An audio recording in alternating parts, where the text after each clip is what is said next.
I shouldn't have been there after hours. That's the first thing that runs through my head when I think back on how it all started. The office was supposed to be empty, just me finishing paperwork I'd been too slow to handle during the day. I remember the hum of the fluorescent lights and the way my cheap pen kept stuttering on the page. I almost left a dozen times. Almost. Then she walked in. Not my boss, the man who signed my paychecks, but his wife. Elena. She wasn't supposed to be there either. She carried herself differently than anyone else I'd ever met. Shoulders back, eyes sharp, every step like she owned the room, even though technically she didn't. "Still working?" she asked, tilting her head. Her voice wasn't loud, but it carried. I nodded too quickly, like a rookie caught sneaking a smoke. "Just finishing the reports. Mr. Harlow wanted them by tomorrow." Her lips curved at his name, not quite a smile. Of course he did. The silence stretched, thick. I could hear the clock tick on the wall. She didn't leave. Instead, she set her bag down on the corner of my desk. Too close, so close I had to pull my hands back, and lean just enough to glance at the pages. The scent of her perfume, warm and faintly citrus, clung to the air. "You're new," she said finally, eyes flicking to mine. "Yes, ma'am. 3 months." The word ma'am made her laugh, soft but sharp enough to slice the tension. "Don't call me that. It makes me sound ancient." I wanted to say she didn't. Not at all. But my throat tightened, and all that came out was a quiet, "Sorry." Her gaze lingered on me longer than it should have. It wasn't flirtation, not yet. It was more dangerous than that. Like she was testing something, weighing me in her mind. "You work hard," she said, her tone unreadable. Too hard for him. I frowned, unsure if she meant her husband or the job. Before I could ask, she moved away, circling slowly toward the window. The night city lights threw her silhouette against the glass, outlining her curves in a way that made it impossible to focus on anything else. "You know," she said without turning, "promotions here aren't always about effort. Sometimes, it's about being seen." I swallowed hard, heat rising in my neck. The words were simple, but the way she said them made them sound like something else entirely. I wanted to ask what she meant, but my mouth stayed shut. When she finally turned back, her eyes locked on mine. She crossed the small distance between us, heels clicking like a metronome marking the silence. She stopped close enough that I could see the faint trace of tiredness under her eyeliner, the tiny imperfection that made her seem more real, more human. Her hand brushed the edge of my desk, and then, almost carelessly, her fingers slid across the back of my hand resting there. Just a brush, enough to make my pulse stumble, enough to make the air between us thrum. I froze. She didn't. Her lips curved again, but this time it wasn't amusement. It was something heavier, something that made my chest tighten and my voice vanish. She leaned forward, so near I could feel her breath when she whispered, "This," she said softly, deliberately, "is your real promotion." I didn't move, couldn't. The room had gone too quiet, the world too small. And then the door handle rattled. The handle rattled, then stilled. Whoever it was must have thought better of interrupting. But the moment cracked all the same, and I let out a breath I hadn't realized I was holding. Elena's fingers lingered on my hand half a second longer than necessary before she pulled away, as though nothing had happened. She smoothed her hair back, perfectly composed again, while I sat there with my heart hammering against my ribs like it was trying to break out. I wanted to say something clever, anything that would make sense of the tension clawing at the air. But all I managed was, "That was close." Her eyes flicked toward the door, then back to me. "Close," she repeated, almost to herself. For a second, something in her expression faltered. A shadow, a weight that slipped through before she masked it. I noticed it because I couldn't stop watching her.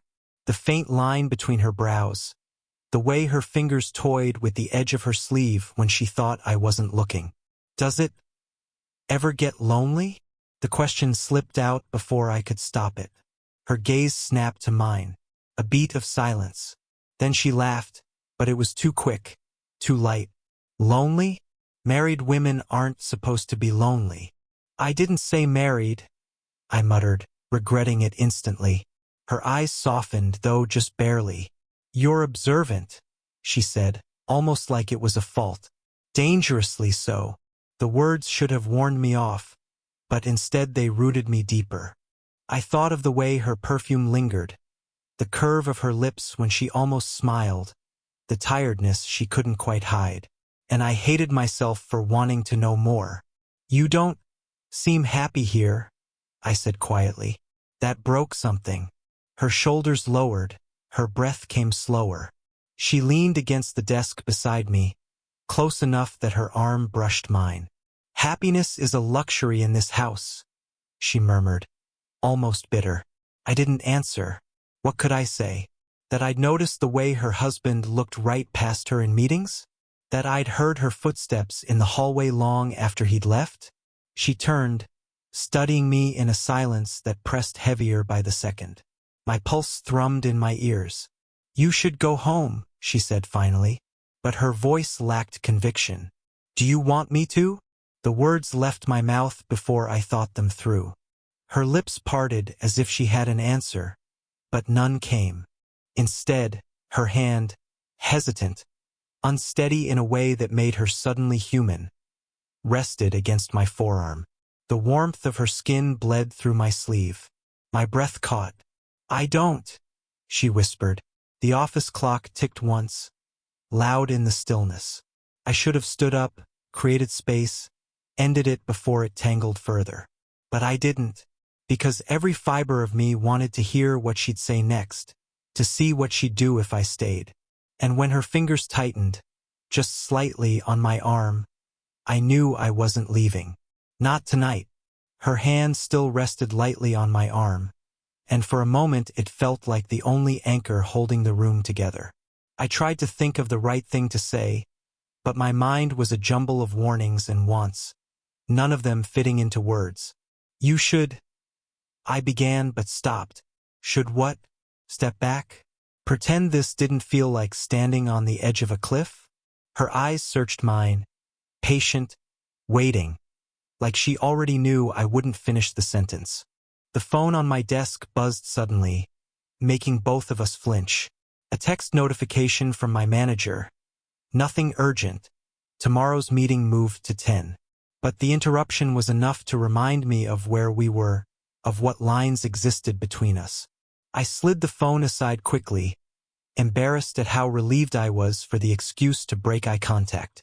I should finish this report, I muttered, picking up my pen even though my hand shook. Elena didn't move away. She leaned in just slightly, her voice low. You're too honest. I looked up, confused. Most people here, she said, glancing toward the closed office door, learn to play the part. Smile, nod, keep their heads down. But you see too much. Say too much. Her words struck deeper than I wanted to admit, because she was right, and because the way she said it didn't sound like criticism, it sounded like confession. The pen slipped in my grip. I bent to catch it before it rolled off the desk, and when I straightened, she was closer than before. Our shoulders nearly touched. I felt the heat of her, the subtle tremor in her breath. This isn't fair, I whispered, surprising myself. Her lips curved faintly. No, it isn't. We stayed there in silence, the hum of the office lights loud in the stillness. My pulse raced, my chest tight. I wanted to pull away, to reclaim some safe distance, but every part of me leaned toward her instead. And then the knock. Sharp, abrupt, jolting. We both froze. Everything okay in there? It was Mr. Harlow's voice, muffled through the door. Elena straightened instantly, her hand slipping off my arm as though it had never been there. Her composure snapped back into place so fast it made me dizzy.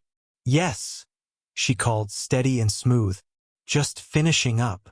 The silence after he walked away felt heavier than the knock itself. My throat was dry, my chest still aching from the way she'd looked at me seconds before. "You should go," I said quietly. This time I almost believed it. She studied me again, that long, unreadable look that made me feel stripped down to something raw. Then she stepped closer, her hand brushing mine on the desk, deliberate this time. "If I leave," she whispered, her voice so low I almost didn't hear it, "you'll regret it." The words sank into me like a weight. I opened my mouth to respond, too quickly, too recklessly, before stopping myself. Because what if she was right? The office felt smaller now, the air charged like a storm about to break. I couldn't stop replaying her words, "You'll regret it," as if they'd been branded onto me. "Elena," I said finally, my voice low, uncertain. She turned at the sound of her name. Something flickered across her face. Hesitation, maybe even fear, but it was gone as quickly as it came. "You shouldn't say my name like that," she whispered. "Like what?" "Like you mean it." The honesty in her words cut through everything else. The hum of the lights, the ticking of the clock, the muted city sounds seeping through the glass. I swallowed hard, trying to steady my voice. "Then tell me not to." Her eyes locked on mine, unblinking. For a long moment she didn't answer. "I can't," she said at last. Came out barely audible, more breath than sound. The distance between us shrank without either of us moving. Her hand rested on the desk, mine an inch away, trembling with restraint. Every nerve screamed to close the space, but my chest burned with the danger of it all. Her husband's voice still echoing outside the door, the weight of the line we both knew we weren't supposed to cross. "You don't know what you're doing," she murmured, though her tone betrayed her. It wasn't warning, it was admission. "I know exactly what I'm doing," I whispered back. My throat was dry, but the words came anyway. "I just don't know if I should." Her breath caught, and she turned her face slightly, as if breaking eye contact might loosen the grip of the moment. Didn't. If anything, it made me see her more clearly. The faint crease at the corner of her mouth, the vulnerability she tried to hide under poise. "I'm not what you think I am," she said. Her voice trembled now, softer, stripped of armor. "Then tell me," I pressed. "Tell me who you are when no one's watching." The silence that followed was thick enough to choke on. She didn't speak, but her body answered, her shoulders sagging, her eyes dropping for just a second, the sharp edge of her confidence slipping. And then, she looked back at me, raw, unmasked. "I'm lonely," she confessed. One word, but it carried every sleepless night, every ignored glance, every silence that had settled between her and the man whose name I worked under. My heart lurched. I wanted to reach for her, to tell her she wasn't invisible, not to me. But I didn't move, couldn't. Her hand shifted closer to mine, until the backs of our fingers brushed. Barely, but enough. She didn't pull away. Neither did I. We sat like that, staring, breathing, caught between restraint and inevitability. And then she asked the question I didn't know how to answer. "Do you want me to stop?" The words hung there, trembling in the air, heavier than anything that had passed between us. I didn't answer. Couldn't. Not yet. Her question, "Do you want me to stop?" still vibrated in the air when I opened my mouth, desperate to answer. But before the words formed, her phone lit up on the desk. The screen glowed with a name I didn't expect. Not her husband's. A woman's. She snatched it up quickly, too quickly, and for the first time since this began, she looked rattled. Her thumb hovered over the screen, then she turned it face down without answering. "Elena," I asked carefully. Her lips parted, but no words came. Instead, she sank into the chair across from me, elbows on her knees, head bent low. It wasn't the composed, confident woman I'd been watching all night. This was someone else entirely. "You don't understand," she whispered. "Then explain." Her laugh was brittle. "You think this is about you and me, that it started tonight." I leaned forward, my chest tight. Didn't it? She finally lifted her eyes, and there it was, the truth she'd been burying. I knew who you were before you walked into this office. The words hit harder than I expected. What? I saw your name on the new hire list 3 months ago, she continued, her voice unsteady. And I recognized it. My pulse stumbled. She always talked about you. How smart you were. How much she hoped you'd find more than she did. The memory clawed at me. My mother. Tired hands, late nights, the scent of dust and ink. I hadn't heard anyone speak her name in years. I swallowed hard. You knew her? Elena nodded. She was kind to me when no one else was. I never forgot. She paused, her throat working. And when I saw your name here, I thought, maybe it was chance. Maybe I could return something. But instead, her voice cracked, and she shook her head. The air shifted, sharp and fragile at once. All the heat that had drawn me toward her tangled with something deeper now. Heavier. Not just longing. History. Gratitude. Guilt. I pushed back in my chair, needing space. So this, tonight, it isn't just about us. It's about her. No, Elena said quickly, reaching across the desk, her hand almost grasping mine. Don't twist it like that. This is real. You feel it, I know you do. But yes, she's part of why I saw you. Why I couldn't look away once I did. My chest tightened. Everything in me wanted to believe her, but the ground under us had shifted. This wasn't just dangerous anymore. It was complicated, tangled in roots I hadn't known existed. Elena! My voice cracked on her name. She leaned closer, her eyes wet now, her hand trembling as it finally closed over mine. Tell me this doesn't matter, she whispered. Look me in the eye and say it. Couldn't. Her hand clutched mine, trembling, as if she was afraid I'd pull away. Maybe I should have. Maybe that was the sane choice. But sanity felt far away from us now. Elena, I whispered, her name tasting like a secret I wasn't supposed to know. Her eyes were wet, shimmering in the thin office light. I shouldn't have told you about your mother. I didn't mean to use her to explain this, but I had to, because this isn't a game to me. Something cracked open in me at those words. For weeks, months, I'd wondered if the pull I felt toward her was real or just foolish infatuation.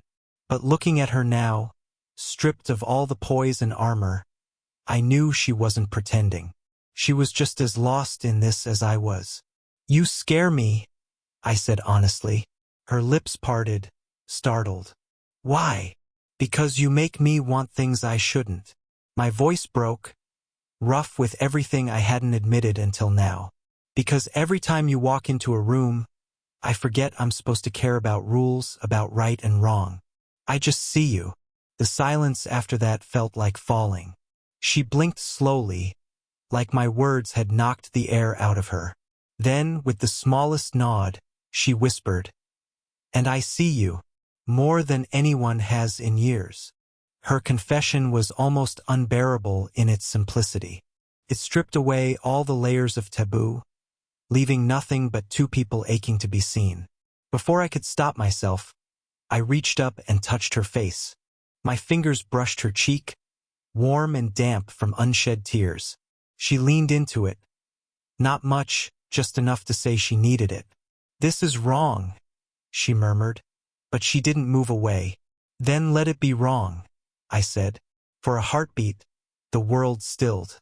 And then we leaned in, both at once, meeting in a kiss that felt inevitable and terrifying all at once. It wasn't perfect. Our breaths clashed. Our hands fumbled. My pulse pounded too fast, but it was real, desperate, human. When we finally broke apart, her forehead rested against mine. We were both breathing hard, like we'd just run miles. "What now?" I asked, my voice barely steady. She closed her eyes. "I don't know. I can't promise you forever. I can't promise this won't ruin things." I swallowed, my hand still against her cheek. "I don't need promises. Just tell me you don't regret this. Her eyes opened again, and for the first time tonight, there was no hesitation. I don't. The clock ticked. The city hummed beyond the window, and the office that had felt suffocating now felt like the only place in the world where this moment could exist. We stayed there, holding on to each other, caught between fear and relief, knowing we'd crossed a line we couldn't uncross. But neither of us looked back. Not this time. The office had gone silent again, but it wasn't the same silence we'd started in. It was fuller now, charged with everything we'd said and everything we hadn't. Her head still rested against mine, her breath slow and steady, like she was anchoring herself there. Elena, I whispered, my thumb brushing her cheek. We can't go back now. She gave a small, sad laugh. No, we can't. But there was no regret in her voice, just certainty. I leaned back enough to really look at her. The woman who had walked in tonight carrying herself like she owned the room was gone. What sat in front of me was someone stripped raw, lonely, searching, but also brave enough to admit it. And maybe that's what had pulled me in all along. You said once that happiness is a luxury in this house, I reminded her. Then let's make it something else. Not a luxury, a choice. Her eyes softened, and for a moment I saw the girl she must have been years ago, hopeful, unguarded. She squeezed my hand, her fingers warm and certain. A choice? She repeated, as if tasting the word for the first time. We sat like that for what felt like forever, until the sound of the building's night guard moving down the hall broke the moment. Reality pressed in again, her husband's name on the door, the risks hanging over us. But neither of us let go. I don't know where this leads, she said finally, her voice calm, steady. I can't promise it will be easy, but I won't lie anymore. Not to you, not to myself. The tightness in my chest loosened, replaced by something deeper, relief. That's enough, I told her, and I meant it. When we finally stood, it wasn't with the panic of people doing something shameful. It was with the quiet resolve of two people who had decided to step forward, together, even if the ground was uncertain. She gathered her things, smoothed her hair, and looked at me one last time before we opened the door. That look, soft, unguarded, almost tender, said more than any speech could. And for the first time, I didn't feel like a kid stumbling into something bigger than me. I felt chosen, seen. As we left the office, side by side, I knew nothing about tomorrow was guaranteed. Maybe it would be messy, maybe it would collapse under the weight of what it was. But tonight, for the first time in a long time, both of us had decided to stop hiding. And sometimes that's all it takes to change everything.